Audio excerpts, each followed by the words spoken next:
Dans un monde où chaque sourire cache 1000 pensées et chaque poignée de main contient bien plus qu'un simple salut, la véritable mesure d'une personne reste souvent invisible. Aujourd'hui, nous plongeons dans les dynamiques subtiles de la confiance et de la tromperie, naviguant à travers les complexités des relations humaines avec une lentille stoïque. Les stoïciens nous ont appris que, bien que nous ne puissions pas contrôler les actions des autres, notre réaction et notre compréhension peuvent façonner le tissu même de nos liens sociaux. Rejoignez-moi alors que nous explorons les forces invisibles en jeu dans les interactions quotidiennes, découvrant la sagesse qui peut nous aider à mener non seulement des vies réussies, mais aussi des vies significatives. Restez à l'écoute alors que nous décortiquons ces nuances, en vous assurant qu'à la fin, vous serez mieux équipé pour affronter le monde non seulement avec prudence, mais avec un discernement éclairé. Si vous appréciez ce que nous faisons ici, une simple et gratuite faveur que je vous demande est de vous abonner à notre chaîne. De plus, assurez-vous de ne sauter aucune partie de la vidéo pour saisir pleinement les insights et les histoires essentielles que nous allons partager. Commençons. Numéro 1. L'ami manipulateur. C'est quelqu'un qui, à première vue, semble vous comprendre mieux que quiconque. Il hoche la tête au bon moment et ses sourires empathiques semblent faits sur mesure rien que pour vous. Mais au fil du temps, un schéma troublant émerge. Vous commencez à remarquer que leur compréhension n'est pas alimentée par un réel souci, mais plutôt par un jeu stratégique, utilisant vos vulnérabilités à leur avantage personnel. Ils sont comme les joueurs d'échecs des interactions sociales, chaque mouvement calculé non pour vous aider, mais pour faire avancer leur position. Dans vos moments de partage et de vulnérabilité, ils n'écoutent pas seulement, ils collectent des informations. Ces données ne sont pas stockées pour vous soutenir, elles sont souvent utilisées comme une arme pour vous pousser vers des décisions et des actions qui servent leurs intérêts et non les vôtres. Leur façade de soin n'est qu'une façade. Et sous ce masque se cache non pas l'allié que vous pensiez avoir, mais un stratège qui considère les relations comme des outils à utiliser plutôt que comme des liens à chérir. Maintenant, le stoïcisme nous enseigne à chercher la clarté plutôt que le confort, la vérité plutôt que les illusions agréables. Marc Aurèle nous a conseillé de nous méfier de la nature impressionnable de nos propres esprits et des intentions de ceux qui nous entourent. Il nous conseillerait probablement d'observer non seulement ce que disent les amis, mais aussi ce qu'ils font, leurs actions, la façon dont ils parlent des autres amis quand ils ne sont pas là, comment ils traitent vos secrets et comment ils respectent vos limites sont les véritables indicateurs de leur caractère. Alors, comment gérer un ami manipulateur? Commencez par établir des limites fermes et claires. Partagez sélectivement en comprenant que chaque pensée interne n'a pas besoin d'une validation externe, surtout de quelqu'un dont les motivations sont douteuses. Éloignez-vous lentement de leur influence et investissez davantage dans des relations qui apportent positivité et croissance. Les vrais amis améliorent votre vie et vous inspirent à vous épanouir plutôt qu'à vous rétrécir. Ils ajoutent des couches à votre existence par le soutien et le soin véritable, et non par la manipulation et la tromperie. Numéro 2. Le critique permanent. Cette personne semble s'être donnée pour mission de trouver des défauts partout autour d'elle. Chaque projet que vous entreprenez, chaque idée que vous proposez et chaque aspect de votre personnalité ne semble jamais assez bon pour elle.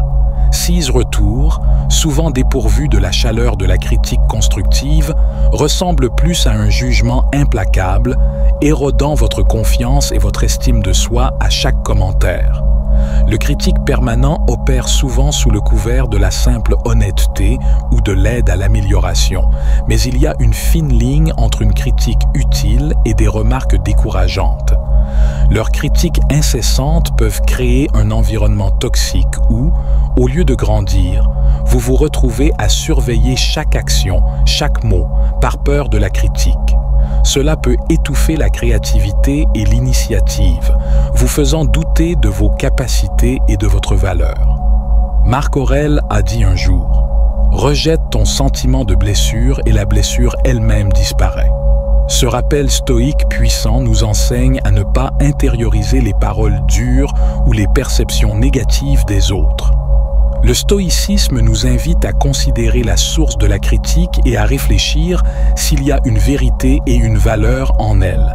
S'il y a quelque chose à apprendre, utilisez-le à votre avantage. Sinon, laissez-le couler sur vous comme l'eau sur le dos d'un canard. Pour faire face à un critique permanent, il est essentiel de garder une perspective. Comprenez que leur critique en dit plus sur leur propre vision du monde, leurs insécurités ou leurs frustrations personnelles que sur vos capacités ou votre valeur. Construisez des limites pour protéger votre espace mental. Vous pouvez écouter, évaluer, puis choisir d'accepter ou de rejeter leurs paroles. Engagez avec eux à partir d'une position de force, en reconnaissant les retours sans permettre qu'ils diminuent votre estime de soi. Dans la pratique stoïque, nous apprenons à nous concentrer sur nos propres actions et réactions qui sont sous notre contrôle, plutôt que de tenter de contrôler les opinions ou le comportement des autres, ce qui ne l'est pas. En appliquant ce principe, vous pouvez préserver votre paix intérieure et continuer votre chemin de croissance personnelle même face à une critique constante. Numéro 3. Le superficiellement amical. À première vue, ils semblent être les individus les plus aimables que vous puissiez rencontrer.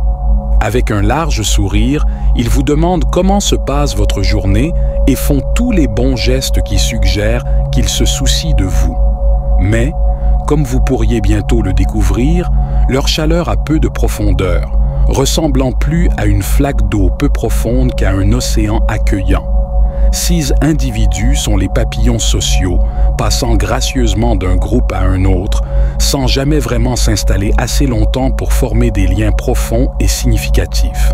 Dans le monde de CS superficiellement amicaux, les interactions sont souvent une série d'échanges agréables qui effleurent la surface de la politesse mais ne plongent jamais dans l'essence de la véritable amitié.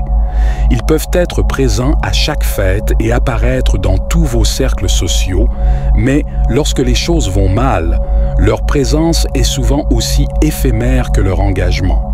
La véritable amitié, comme nous le savons, ne consiste pas seulement à partager des rires au soleil. C'est à rester ensemble dans la tempête, ce que ces individus trouvent peut-être trop intimidant. Le stoïcisme nous enseigne l'importance des relations sincères et la valeur d'un petit cercle d'amis proches par rapport à un large réseau de connaissances. Sénèque a insisté sur la qualité des amitiés plutôt que sur la quantité. Il a prôné des relations où le respect mutuel et la sincérité prévalent, nous guidant à rechercher des amis qui reflètent nos propres valeurs et qui apportent une présence stable et fiable dans nos vies. Pour naviguer dans le royaume des superficiellement amicaux, il est crucial de reconnaître les signes tôt. Appréciez leur compagnie si vous le devez dans ces moments légers qui ne nécessitent rien de plus qu'une interaction décontractée. Cependant, investissez votre énergie émotionnelle judicieusement. Réservez la profondeur de votre confiance et les détails de vos vulnérabilités à ceux qui ont prouvé leur valeur dans les moments de joie et d'adversité. Cultiver le discernement dans vos interactions sociales n'est pas seulement sage.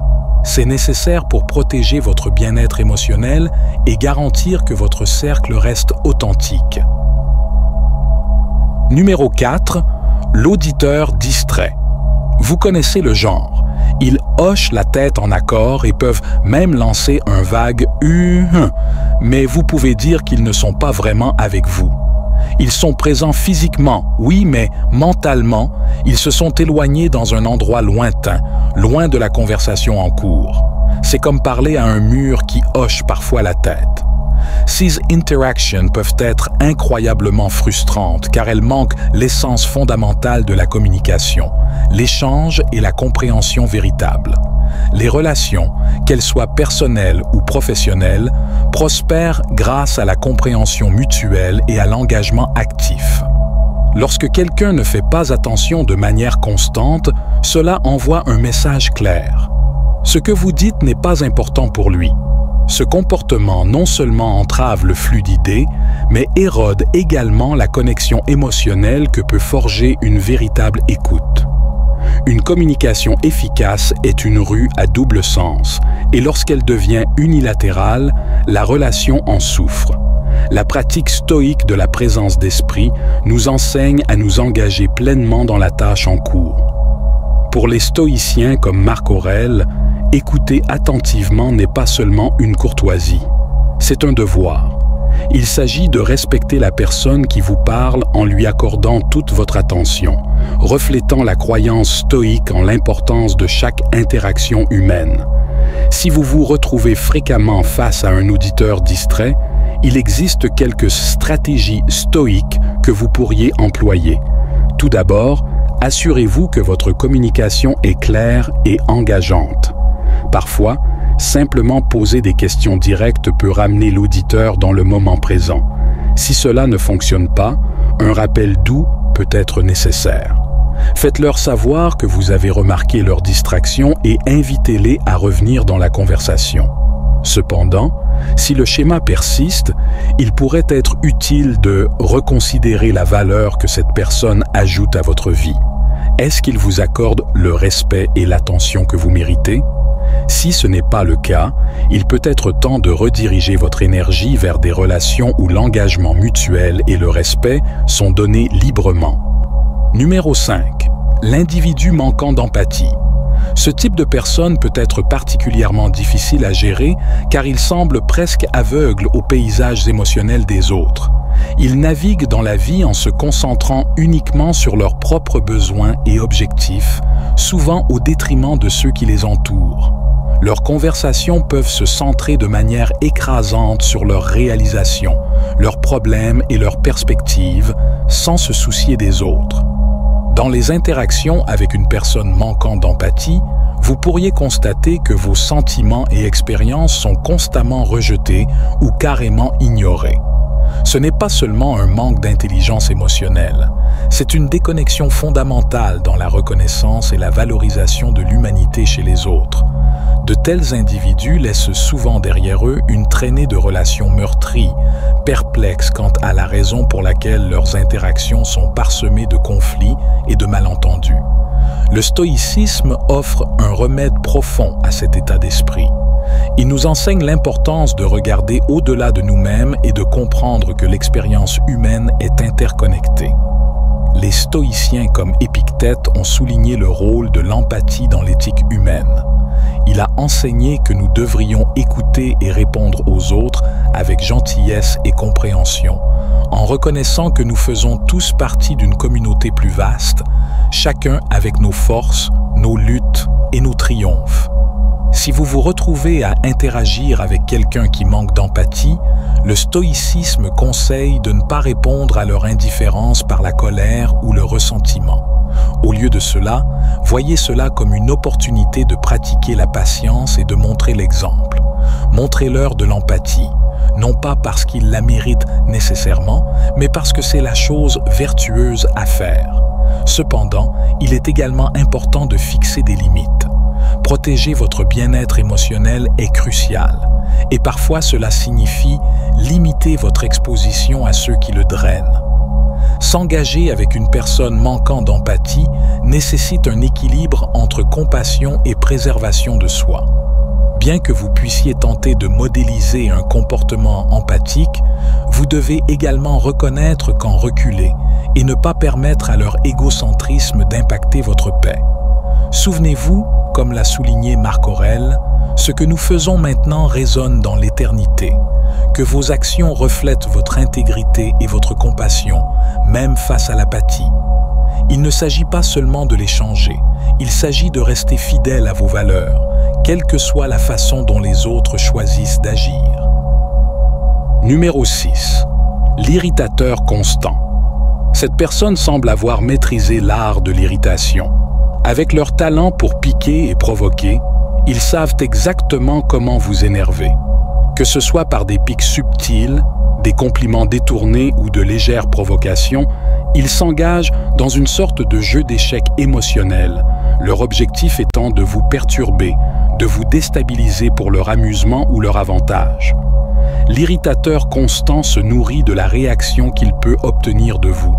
Chaque regard agacé, chaque soupir de frustration est une victoire pour lui, un témoignage de sa capacité à manipuler les courants émotionnels autour de lui.